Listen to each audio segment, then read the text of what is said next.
Bonsoir à tous, j'espère que vous allez bien et aujourd'hui les amis, bienvenue dans le WWE Report spécial review avec la review de Elimination Chamber 2021. Au passage, nous aurons le prochain pay-per-view qui aura lieu le 21 mars prochain.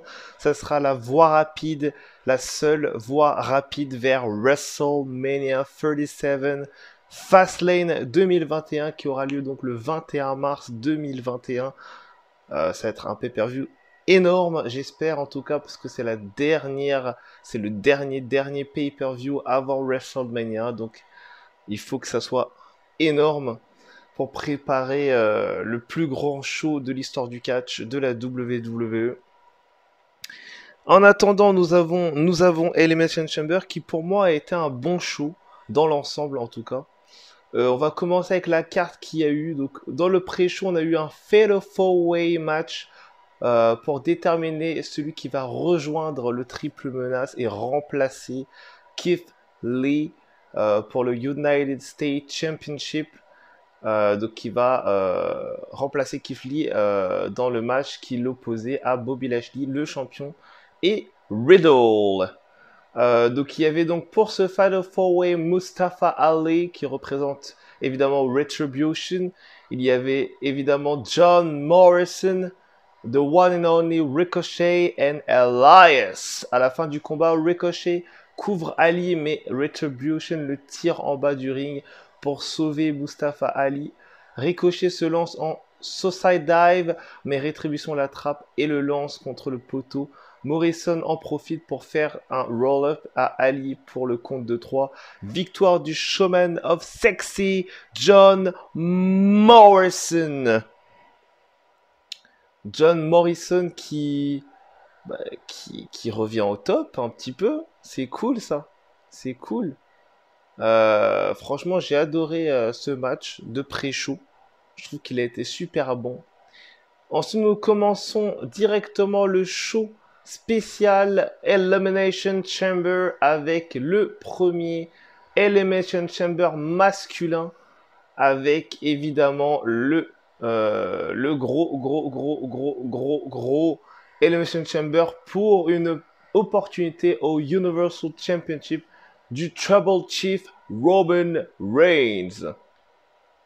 Alors nous avons donc ce match. Dans ce match, nous avons Kevin Owens, Sami Zayn, King Corbin, Jey Uso, Cesaro et Daniel Bryan. Bryan et Cesaro commencent le match. Toujours aucune élimination et King Corbin entre dans l'action. Ensuite, Sami Zayn. Donc voilà, donc tous les participants rentrent. À la fin du combat, non, Cesaro fait son swing sur Corbin et lui applique un sharpshooter pour le faire taper. Donc première élimination de King Corbin. Owens se lance en moonsault du haut de la cellule sur les catcheurs. Il ramène Zayn sur le ring pour lui faire un stunner et puis le compte de 3. Donc deuxième éliminé, Sami Zayn. C'est triste parce que franchement j'aurais bien aimé une petite reformation de l'équipe Zayn-Owens. Sachant que Zayn lui avait même demandé pendant le match, il me semble. Ça aurait été sympa. Mais bon, voilà. Ça ne s'est pas fait. Ensuite, Jey Uso bloque le bras d'Owens avec la cellule, avec la porte de la cellule. Lorsque Zayn sortait, Jey Uso commence à le rouer de coups. Il lui met plusieurs super kicks, puis un splash pour le compte de 3. Victoire de Jey Uso. Kevin Owens est donc éliminé. À la fin du combat, Cesaro fait son swing sur Bryan, mais Jey Uso le surprend avec un super kick et lui fait un frog splash pour le compte de 3. Jey Uso retourne sur le coin et fait son splash sur Bryan pour le couvrir, mais il résiste à 2. Bryan se dégage du splash de Jey Uso.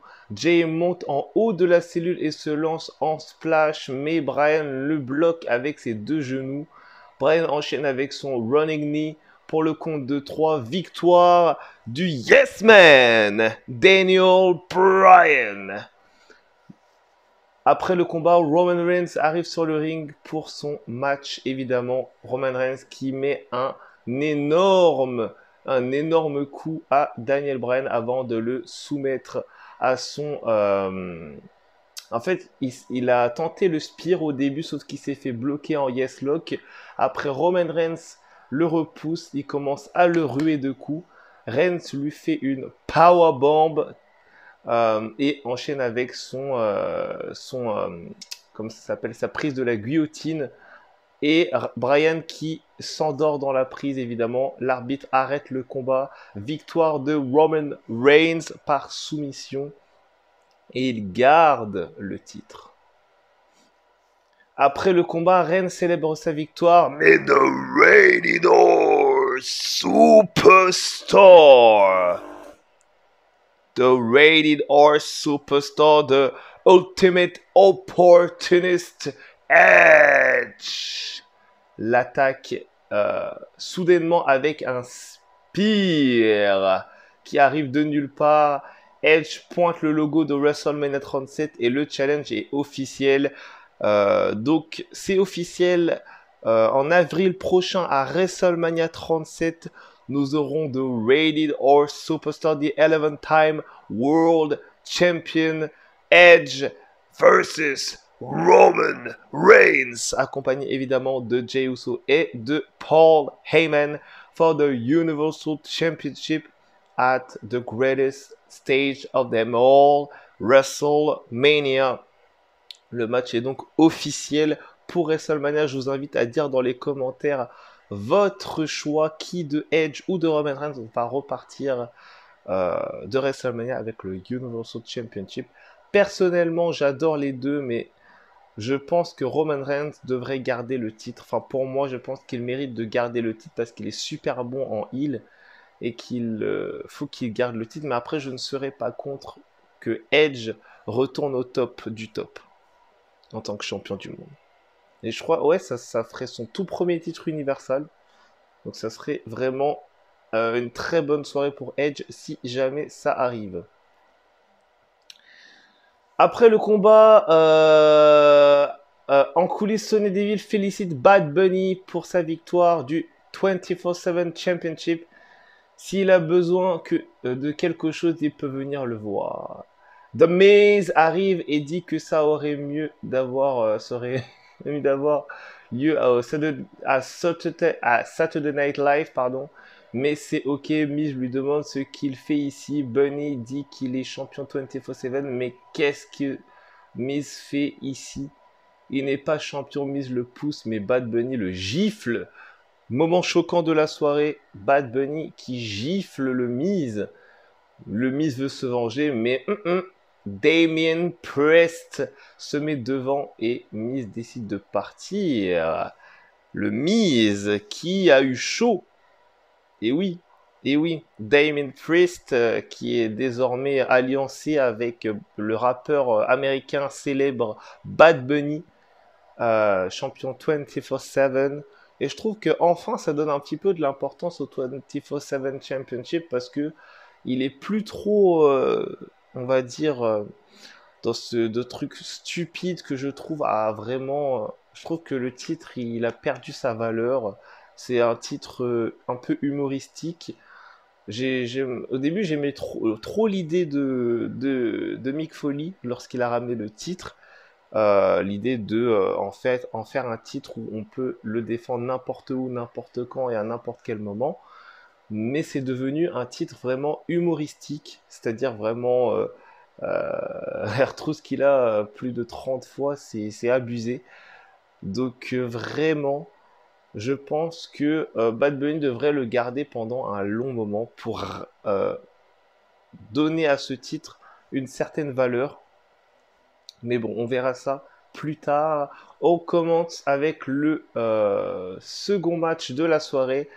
Donc le fameux, le troisième match d'Elimination Chamber et le deuxième match du main show avec le United States Championship Triple Threat match qui oppose Matt Riddle à John Morrison à Bobby Lashley for the United States Championship.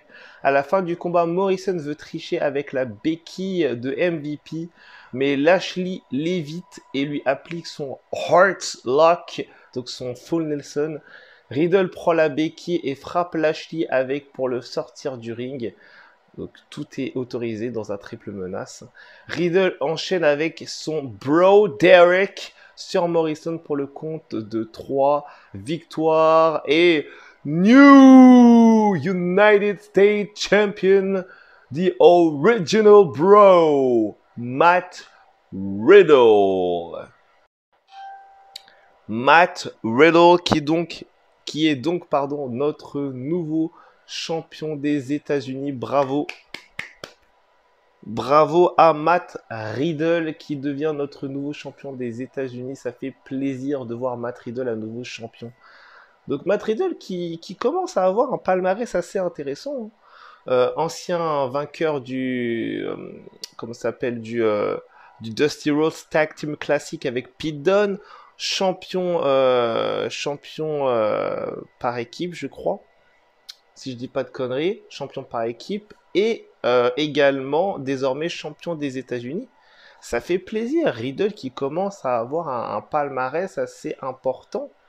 Ça fait plaisir, clairement. Ça fait plaisir. Donc dites-moi si je me trompe dans les commentaires pour le titre NXT par équipe.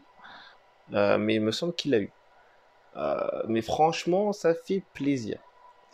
Ensuite, on présente la vidéo promo de WrestleMania 37 qui aura lieu donc le 10 et 11 avril 2021 prochain. Donc la date est fixée. Les 2 soirées de WrestleMania 37 auront lieu le 10 et 11 avril prochain. Donc dans 2 mois. Donc à peu près 40 jours. Un peu plus de 40 jours. Avant le combat en coulisses, Kayla Braxton est avec Bianca Belair et Sasha Banks. Braxton demande comment les deux peuvent former une équipe malgré qu'elles peuvent s'affronter à WrestleMania parce que Bianca Belair a gagné le 2021 Royal Rumble féminin. Et donc forcément, on se pose des questions. Forcément, on se demande comment Bianca Belair peut faire équipe avec Sasha Banks alors qu'elles peuvent s'affronter. Ce qui est en soi une bonne question. Reginald dit que Belair est l'IST de la WWE et Banks veut le maximum d'or. Il va préparer son meilleur champagne pour les deux avec un petit accent français, tranquillement. J'ai bien aimé. Belair dit qu'après la victoire, elles pourront lever leur verre pour sa décision. Ok, cool. Franchement cool. Après, évidemment, nous avons le WWE Women's Tag Team Championship qui est donc remis en jeu. Nia Jax, The Irresistible Force and the Queen of Spades, Shayna Baszler, vont donc défendre leur titre face à the winner of the 2021 Royal Rumble for the Women's, Bianca Belair, et the Queen of Spades et Irresistible Force ne vont pas défendre que contre Bianca Belair, mais surtout contre SmackDown Women's Champion, The Boss, Sasha Banks. À la fin du combat, Reginald arrive avec son champagne pour préparer la célébration. Banks applique son Banks Statement sur Jax. Jax résiste et attrape un câble. Reginald lui donne la bouteille de champagne. L'arbitre lui enlève. Jax en profite pour faire son Samoan Drop sur Banks pour le compte de 3 victoires et conservation des titres de Nia Jax et Shayna Baszler. Et d'ailleurs, en parlant de ces deux demoiselles, Shayna Baszler et Nia Jax feront face la semaine prochaine, mercredi prochain, aux gagnants des Dusty Rhodes Tag Team Classic, les toutes premières championnes du trophée de Dusty Rhodes par équipe féminin, Raquel Gonzalez et Dakota Kai. Match pour les Women's Tag Team Championship for the first time ever. Ça va être un match intense à NXT, ça se passera mercredi qui arrive, donc soyez au rendez-vous, regardez ce match, ça va être énorme. Donc on présente la vidéo promo de Fastlane qui aura lieu donc le 21 mars 2021. En coulisses, The Miz est avec MVP et les deux discutent, on présente la promo du prochain Chamber match. évidemment, avec le match pour le WWE Championship. Et exactement, ça va être un match de ouf. De ouf. Le combat commence avec Jeff Hardy et Randy Orton. Toujours aucune élimination. Drew McIntyre et Kofi Kingston qui entrent. Orton et Kofi s'affrontent. Kofi le surprend avec un roll-up pour le compte de 3 et l'élimine. Orton est furieux et fait son RKO sur Kofi et un autre RKO sur Jeff Hardy. Omos brise la cellule d'AJ Styles pour le faire entrer dans le ring. Moment extrêmement choquant. J'ai adoré ce moment. AJ couvre Kofi mais il résiste. Mais même chose pour Jeff. Adam Pearce arrive pour expulser Omos en coulisses. Normal. Kofi veut faire une slam à Sheamus, mais Sheamus le repousse et lui fait un Brogue Kick pour le compte de 3 et l'élimine. Jeff Hardy fait une Sweat and Bomb sur AJ, mais McIntyre le surprend avec une Claymore pour le compte de 3. À la fin du combat, McIntyre se lance pour son finisher, mais Sheamus le bloque avec un Brogue Kick. AJ en profite pour surprendre Sheamus avec son Phenomenal Forearm pour le compte de 3. AJ se lance pour un Phenomenal Forearm vers McIntyre, mais Drew McIntyre, the Scottish Psychopath, the Scottish Warrior, le contre en plein vol in midair avec une Claymore pour le compte de 3, victoire de Drew McIntyre, qui donc remporte le Elimination Chamber match. Après la fin du combat, après la fin du Elimination Chamber, McIntyre célèbre sa victoire, mais Bobby Lashley arrive et lui fait un spear destructeur. Lashley commence à le rouer de coups, lui applique évidemment son Heartlock après lui avoir tabassé au niveau de la table des commentateurs. La musique du Miz commence et il arrive avec sa mallette. L'arbitre évidemment en panique. De Miz qui encaisse sa mallette et évidemment le WWE Championship commence car le match est donc officiel. The WWE Champion Drew McIntyre va devoir, après cette longue et douloureuse victoire dans cette cage dangereuse qu'est l'Elimination Chamber, va devoir défendre encore son titre face à The Miz. Miz frappe McIntyre et lui fait un DDT pour le couvrir, mais McIntyre résiste. The Miz pète un plomb. Il essaye de tout faire pour gagner. Au final, il applique son Skull Crushing Finale et le couvre pour la victoire. Victoire de Miz and the new WWE Champion is the awesome one, The Miz.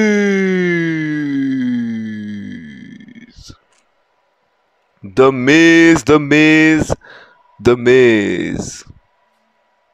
The Miz qui clairement met la barre très très haute car il est le tout premier Double Crown Champion et le premier à avoir encaissé 2 fois la mallette et la réussir ses 2 cash-in. Donc il met vraiment la barre très très très très haute. Le show se termine avec une célébration du nouveau champion, The Miz. Et comme il le disait lui-même, he is The Miz and he is awesome. Oh yeah. Franchement, j'ai trouvé le show super intéressant. Vraiment. Après, il y a eu des petites lacunes, évidemment. On aurait aimé avoir un peu plus de matchs. On aurait aimé avoir plusieurs situations différentes. Plusieurs petits segments en plus. Évidemment. Mais après, je trouve quand même que le show était très très bon. Moi, j'ai pas envie de cracher dessus. J'ai pas envie de cracher alors que techniquement parlant, le show a été plutôt bon. Moi, si je devrais donner une note sur 10, je donnerais une note de 7 sur 10. Parce que le show, quand même, a été plutôt bon en soi. Donc voilà. Je pense que j'ai tout dit. En tout cas, n'hésitez pas à liker, commenter, partager, abonnez-vous, activez la cloche parce que c'est le seul moyen de recevoir toutes vos prochaines notifications concernant les prochaines vidéos. Et nous les amis, on se retrouve pour une très prochaine vidéo. Bisous à tous, la suite au prochain numéro. Bisous à tous.